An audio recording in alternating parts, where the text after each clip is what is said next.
आज की इस वीडियो में हम बात करने वाले some basic concept of chemistry. 11th class का चैप्टर है फर्स्ट। तो सबसे पहले हम इसमें जान लेते हैं कि केमिस्ट्री क्या होती है। देखो, साइंस की ऐसी ब्रांच जिसमें हम मैटर की कंपोजिशन,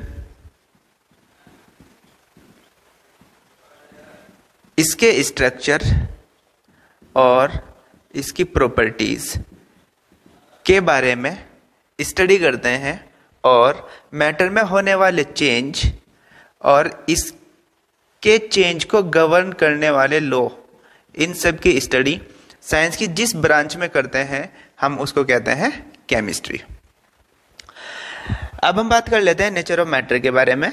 नेचर ऑफ मैटर, सबसे पहले हम ये जान लेते हैं कि मैटर होते क्या है। देखो, ऑल द यूनिवर्स, पूरा यूनिवर्स किस से मिलकर बना होता है? आपका मैटर और एनर्जी से मिलकर बना होता है। मैटर और एनर्जी से मिलकर बना होता है। तो मैटर होते क्या है एक्चुअली में? कोई भी एक ऐसी चीज जिसका कुछ मास हो और वह कुछ स्पेस ऑक्युपाई करती हो, उसको हम क्या कहते हैं? मैटर कहते हैं। Anything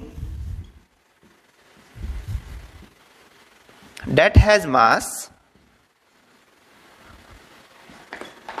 and occupy space that is known as matter. यानी कि कोई भी ऐसी चीज जिसका कुछ मास हो और वह कुछ स्पेस ऑक्युपाई करती हो, उसको हम क्या कहते हैं? मैटर कहते हैं। अब बात कर लेते हैं हम मैटर के क्लासिफिकेशन की।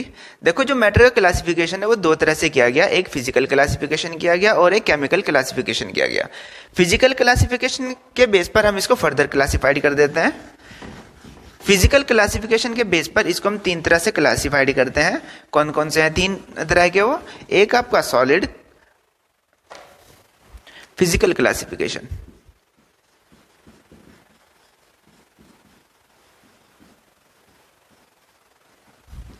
तीन तरह से हम मैटर का फिजिकल क्लासिफिकेशन करते हैं। पहला होता है आपका सॉलिड स्टेट, सेकंड होता है आपका लिक्विड स्टेट, थर्ड होता है आपका गैसियस स्टेट। देखो, सॉलिड स्टेट क्या होगा आपका? कोई भी ऐसी सब्सटेंस या कोई भी ऐसी चीज जिसका कुछ डेफिनेट वॉल्यूम हो और डेफिनेट शेप हो, वो आपके कहलाएंगे सॉलिड स्टेट। यानी कि इसमें क्या होना चाहिए? डेफिनेट वॉल्यूम हो और डेफिनेट ही शेप हो। तो कोई भी ऐसी चीज जिसकी डेफिनेट शेप होती है और डेफिनेट वॉल्यूम होता है, वो क्या कहलाता है? आपके सॉलिड स्टेट कहलाता है। लिक्विड स्टेट क्या होगा? जिसका वॉल्यूम तो डेफिनेट हो लेकिन क्या हो, उसकी शेप जो है वो इनडेफिनेट हो, वो आपके कहलाएंगे लिक्विड स्टेट। जैसे आपके पास क्या है? वाटर है। वाटर आपने बोतल में ले लिया तो उसकी शेप अलग होगी। आपने वाटर को नीचे गिरा दिया तो उसकी शेप अलग होगी। तो वॉल्यूम तो डेफिनेट है उसका। क्या आपने एक बोतल में 1 लीटर पानी लिया और नीचे भी आपने 1 ही लीटर गिराया, लेकिन उसकी जो शेप है वो क्या हो जाएगी? डिफरेंट हो जाएगी। गैसियस स्टेट क्या होती है आपकी? ऐसी चीज जिसका इनडेफिनिट वॉल्यूम हो और इनडेफिनिट ही शेप हो। इनडेफिनिट शेप हो, उसको हम क्या कहते हैं? गैसियस स्टेट कहते हैं। तो अगर हम इनके एग्जाम्पल की बात करें तो सॉलिड स्टेट में आपके देखो एग्जाम्पल हो सकता है, ये मेरा मार्कर ही एग्जाम्पल हो सकता है, टेबल आपके एग्जाम्पल हो सकता है, ये व्हाइट बोर्ड आपका एग्जाम्पल हो सकता है। तो एग्जाम्पल क्या क्या हो सकता है आपके? वुड हो सकती है, चेयर हो सकता है, इसमें पेन हो सकता है, पेंसिल हो सकती है, ठीक है, और आपकी टेबल हो सकती है। ये सब किसके एग्जाम्पल होंगे? आपके सॉलिड स्टेट के एग्जाम्पल होंगे। लिक्विड स्टेट की अगर हम एग्जाम्पल की बात करें, आपका मिल्क हो सकता है, वाटर हो सकता है, अल्कोहल हो सकता है। ये सब अल्कोहल, ये सब क्या है? इसके एग्जाम्पल है। और गैसेस स्टेट के एग्जाम्पल हो सकते हैं, N2 गैस हो सकती है आपके पास, N2 गैस हो सकती है, ठीक है, HE हीलियम गैस हो सकती है आपके पास, हीलियम गैस हो सकती है आपके पास, CH4 गैस हो सकती है, मीथेन गैस हो सकती है आपके पास। तो ये सब किसके एग्जाम्पल हो जाएंगे? आपके गैसेस स्टेट के एग्जाम्पल हो जाएंगे। अब हम बात कर लेते हैं इसके केमिकल क्लासिफिकेशन की।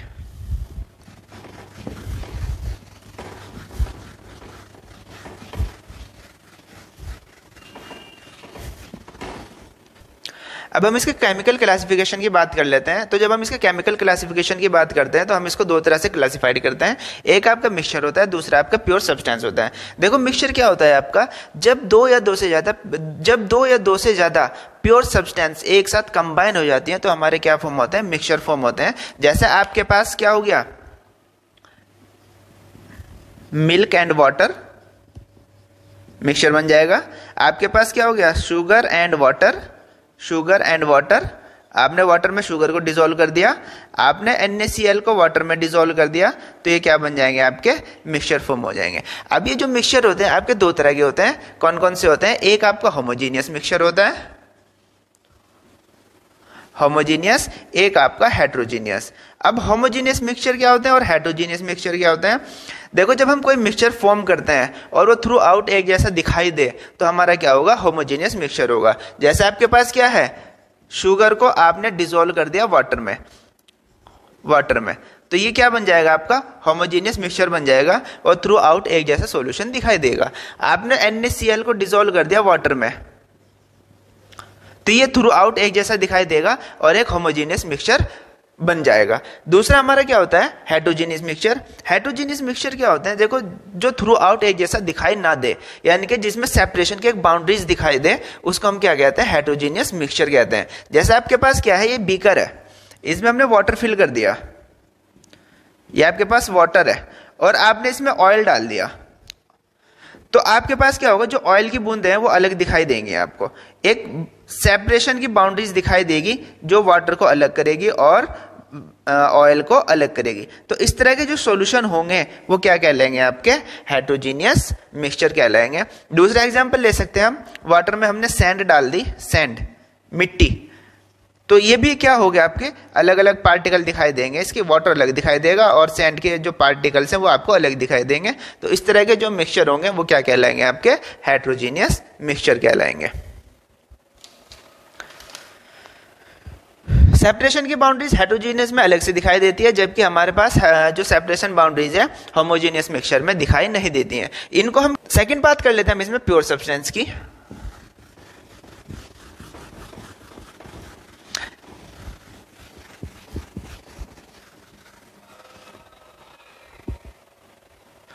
अब हम बात करते हैं प्योर सब्सटेंस की। तो प्योर सब्सटेंस क्या होता है, देखो कोई भी ऐसी सब्सटेंस जो सिंगल टाइप के पार्टिकल से मिलके बनी हो, सिंगल टाइप के पार्टिकल से मिलके बनी हो,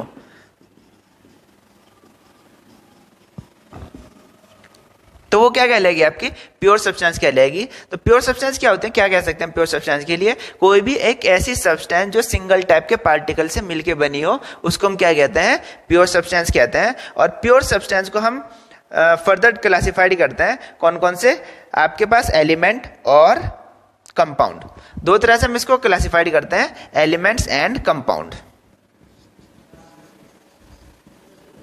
एलिमेंट्स एंड कंपाउंड। तो एलिमेंट्स क्या होते हैं हमारे, प्योर सब्सटेंस की जो सिंपलेस्ट फॉर्म होती है वो क्या कहलाती है, आपकी एलिमेंट्स कहलाती है। क्या एलिमेंट्स क्या है आपके, किसी भी प्योर सब्सटेंस की जो सबसे सिंपलेस्ट फॉर्म होती है उसको हम क्या कहते हैं, एलिमेंट्स कहते हैं। और एलिमेंट को फर्दर तीन तरह से क्लासिफाइड करते हैं, एक आपका होता है मेटल, एक आपका होता है नॉन मेटल और एक होता है आपका मेटलॉइड। देखो मेटल क्या होता है, नॉन मेटल क्या होता है और मेटलॉइड क्या होता है, ये हम जान लेते हैं अभी। मेटल क्या होंगे, कोई भी ऐसे एलिमेंट जिसमें इलेक्ट्रॉन को डोनेट करने की टेंडेंसी होती है उसको हम क्या कहते हैं, मेटल कहते हैं। जैसे आपके पास क्या है, Na है, एक इलेक्ट्रॉन डोनेट कर देगा Na+ बना देगा। आपके पास क्या है, Mg है, दो इलेक्ट्रॉन डोनेट कर देगा Mg+ बना देगा, प्लस बना देगा। आपके पास एल्यूमिनियम है, 3 इलेक्ट्रॉन डोनेट कर देगा तो क्या बना देगा, Al+++ ये फॉर्म कर देगा।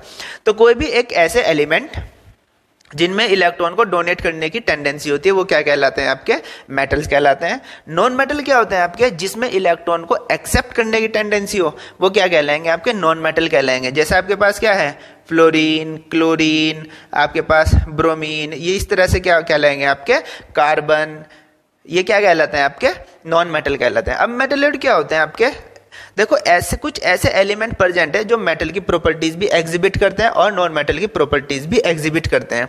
तो ऐसे एलिमेंट जो मेटल की प्रॉपर्टीज भी एग्जिबिट करे और नॉन मेटल की प्रॉपर्टीज भी एग्जिबिट करे तो उनको हम क्या कहते हैं, मेटलॉइड कहते हैं। एग्जांपल है आपके पास सिलिकॉन, बिस्मथ, आर्सेनिक और एंटीमनी। ये 4 एग्जांपल आपको मेटलॉइड के केस में याद रखने हैं। अब बात कर लेते हैं हम कंपाउंड्स की। कंपाउंड क्या होते हैं आपके, जब 2 या 2 से ज्यादा प्योर सब्सटेंस कंबाइन हो जाती हैं तो उसको हम क्या कहते हैं, कंपाउंड कहते हैं। और इन कंपाउंड को हम किसी भी ऑर्डिनरी केमिकल मेथड के द्वारा इनके कॉन्स्टिट्यूएंट पार्टिकल में हम इनको सेपरेट कर सकते हैं। तो कंपाउंड होते हैं आपके, वो फर्दर 2 तरह से हम उसको क्लासिफाइड करते हैं कंपाउंड को। एक आपका होता है ऑर्गेनिक कंपाउंड, एक होता है आपका इनऑर्गेनिक कंपाउंड। ऑर्गेनिक कंपाउंड और दूसरा होता है आपका इनऑर्गेनिक कंपाउंड। देखो ऑर्गेनिक कंपाउंड क्या होंगे, ऐसे कंपाउंड जो लिविंग ऑर्गेनिज्म से ऑब्टेन्ड होंगे, लिविंग ऑर्गेनिज्म से ऑब्टेन्ड होंगे, उनको हम क्या कहते हैं, ऑर्गेनिक कंपाउंड कहते हैं। और ऐसे कंपाउंड जो non living organism, non living organism से ऑब्टेन्ड होंगे, उनको हम क्या कहते हैं, इनऑर्गेनिक कंपाउंड कहते हैं। इसका एग्जांपल की अगर हम बात करें, आपके पास फैट हो सकता है, आपके पास कार्बोहाइड्रेट हो सकता है, आपके पास प्रोटीन हो सकता है। इसकी अगर हम बात करें तो आपके पास क्या हो सकता है, वॉशिंग सोडा हो सकता है, आपके पास NaCl हो सकता है, आपके पास मार्बल हो सकता है। तो ये कुछ एग्जांपल आपके इनऑर्गेनिक कंपाउंड के हैं और ये कुछ एग्जांपल आपके ऑर्गेनिक कंपाउंड के हैं।